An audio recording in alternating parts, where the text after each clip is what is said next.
নমস্কার বন্ধুরা, welcome to এসটিউনিক sports.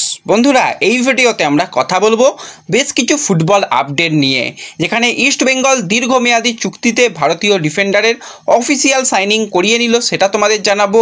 আজ ইস্ট বেঙ্গলের ম্যাচ রয়েছে, জাতীয় দল নিয়েও বেশ কিছু আপডেট শেয়ার করা রয়েছে এই ভিডিওতে।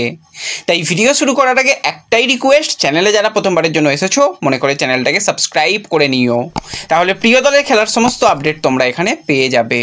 তো চলো আর দেরি না করে ভিডিও শুরু করা যাক। তো আমরা যদি প্রথমেই কথা বলি আজকে ইস্টবেঙ্গলের ম্যাচ নিয়ে, তো আজকে কিন্তু ইস্টবেঙ্গল আর কিছুক্ষণের মধ্যেই মাঠে নামতে চলেছে। কিন্তু ইস্টবেঙ্গলের অফিসিয়াল পেজের তরফ থেকে জানানো হচ্ছে যে একদম শেষ মুহূর্তে এসে যে আজকে ইস্টবেঙ্গলের ম্যাচ রয়েছে। জিনিসটা আমার খারাপ লাগলো। আজকে সবথেকে গুরুত্বপূর্ণ ইস্টবেঙ্গলের কিন্তু ম্যাচ রয়েছে, যেই ম্যাচটা কিন্তু দুপুর 3টে থেকে তারা কিন্তু জর্জ টেলিগ্রাফের মুখোমুখি হবে। তো জর্জ টেলিগ্রাফ তারা মোটামুটি পারফরমেন্স করেছে, খুব যে আহামরি ভালো পারফরমেন্স সেরকম নয়, কিন্তু ইস্টবেঙ্গলের সামনে সবথেকে বড় সুযোগ রয়েছে পয়েন্ট টেবিলের 1 নম্বর জায়গাতে আবারও চলে যাওয়া। বেশ কিছু দল তারা পয়েন্ট নষ্ট করেছে। সুরুচিত প্রথম দিকে যা করছিল, বাপরে বাপ, যেন তারা সিএফএল চ্যাম্পিয়ন হয়ে গেছে।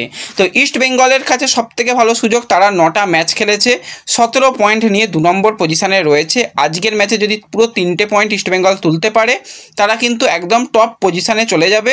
এবং সেখানে পুলিশ তারাও 10টা ম্যাচ খেলেছে, তাদের থেকে কিন্তু পয়েন্টের ডিফারেন্স সেক্ষেত্রে হবে 2 পয়েন্টের, ইস্টবেঙ্গল কিন্তু এগিয়ে থাকবে। তো ইস্টবেঙ্গলের কাছেই সবটুকু সুযোগ রয়েছে। জর্জ টেলিগ্রাফ তারা 8টা ম্যাচ খেলেছে, তারা কিন্তু টোটাল 10 পয়েন্ট পেয়েছে।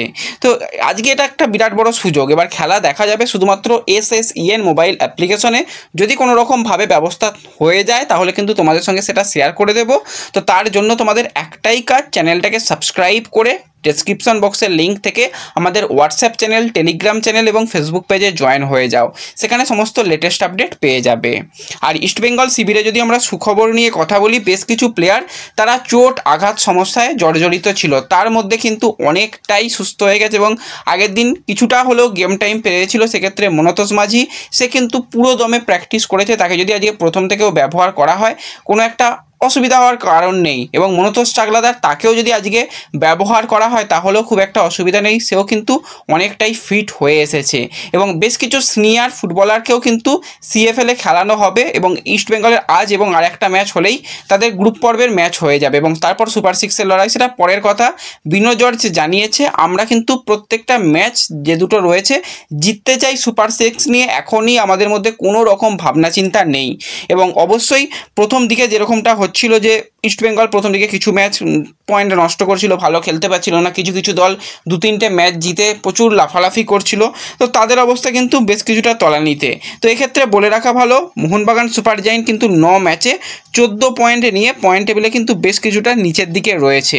তো তাদের জন্য কাজটা অতীব কঠিন রয়েছে, কারণ সুরুচি বা যদি কাস্টমস বা পুলিশ যদি তারা পরপর ম্যাচ হারে তবেই কিন্তু মোহনবাগান কোয়ালিফাই করতে পারবে, তা না হলে কাজ কিন্তু তাদের জন্য যথেষ্ট চাপ হয়ে গেছে, সেটা বলাই চলে। তো এর সাথে সাথে আমরা যদি একটুখানি আমাদের জাতীয় দল নিয়ে কথা বলি, তো জাতীয় দলের তো অনেক প্লেয়ারকে ডাকা হয়েছিল, তাদের প্র্যাকটিস করানো হচ্ছিল। ফাইনাল কিন্তু 23 জনের একটা স্কোয়াড ঘোষণা হয়েছে। সেখানে গোলকিপার পজিশনের জন্য গুরপ্রীত রয়েছে, আমরিন্দার এবং ঋত্বিক তিওয়ারিকে সুযোগ দেওয়া হয়েছে। ডিফেন্স পজিশনে রাহুল ফেকে, নাওরেম রোশন সিং, আনোয়ার আলী, সন্দেশ জিংহান, চিংলেনসানা সিং, ভালপুইয়া এবং সেখানে উভেজ রয়েছে। মিডফিল্ড পজিশনে রয়েছে নিখিল প্রভু, সুরেশ রয়েছে, ডেনিস ফারুক, তাকে কিন্তু রাখা হয়েছে ফাইনাল স্কোয়াডে। এছাড়া জিকসান সিং, বরিশ সিং, আশিক কুরুনিয়ান, উদান্তা সিং এবং নাওরে মহেশ সিং, তাদের কিন্তু মিডফিল্ড পজিশনে রাখা হয়েছে। ফরওয়ার্ড পজিশনে সেখানে কিন্তু ইরফান ইয়াদিদার, মানবীর সিং, সে কিন্তু জামশেদপুরের প্লেয়ার, কোনোভাবেই মোহনবাগান সুপার জায়েন্টের প্লেয়ার নয়। এছাড়া জিতিন এমএস রয়েছে, ছাংতে রয়েছে এবং বিক্রম প্রতাপ। এই ফাইনাল স্কোয়াড থেকে বেশ কিছু প্লেয়ার বাদ গেছে। একজন সুনীল বলে একজন মিডফিল্ড পজিশনের প্লেয়ার, তাকে নেওয়া হয়নি। রহিম আলীর ফিটনেস সমস্যার জন্য তাকে নেওয়া হয়নি। রাহুল কেপিকেও বাদ দেওয়া হয়েছে। বেশ কিছু প্লেয়ার বাদ গেছে। তবুও যে দলটা ঘোষণা হয়েছে একটা ভালো দল ঘোষণা হয়েছে। তো এই দল নিয়ে ফাইনাল কীরকম প্লেয়িং 11 হবে সেই সব নিয়ে পরে অবশ্যই তোমাদের সঙ্গে আলোচনা করে দেব। এবং ইস্টবেঙ্গল থেকে কিন্তু 3 জন প্লেয়ার যাদের ডাকা হয়েছিল, 3 প্লেয়ারই সুযোগ পেয়েছে। মোহনবাগানের উচিত ছিল প্লেয়ার ছাড়তে পারতো, 2-3 জনকে তো অবশ্যই ছাড়তে পারতো। আমি তো খুব মিস করব এই দলটার মধ্যে, সেটা হচ্ছে আপুইয়াকে। আপুইয়া মাঝমাঠে থাকলে অনেক ভালো হতো। লিস্টান মানভীরের কথা আমি বাদই রাখছি, তাদের না ছাড়লে অসুবিধা নেই। আপুইয়াকে ছাড়লে আরও শক্তিশালী মাঝমাঠ হতো, সেটা বলাই যায়। কারণ রিসেন্ট টাইমে যেরকম আপুইয়া ফর্মে রয়েছে এবং জাতীয় দলেও যথেষ্ট ভালো আপুইয়া মিডফিল্ড পজিশানে খেলে, সেটুকু বলতেই হয়। এবং এর সাথে সাথে আমরা যদি কথা বলি একটুখানি জয় গুপ্তাকে নিয়ে, দীর্ঘদিন ধরেই তোমাদের বলে আসছিলাম যে 23 বছর বয়সী ভারতীয় লেফট ব্যাক পজিশনের প্লেয়ার, সে ইস্টবেঙ্গলে চূড়ান্ত প্র্যাকটিসও শুরু করে দিয়েছে, কিন্তু তাকে রেজিস্টার করানো যায়নি ডুরান্ড কাপে বেশ কিছু টেকনিক্যাল প্রবলেমের জন্য।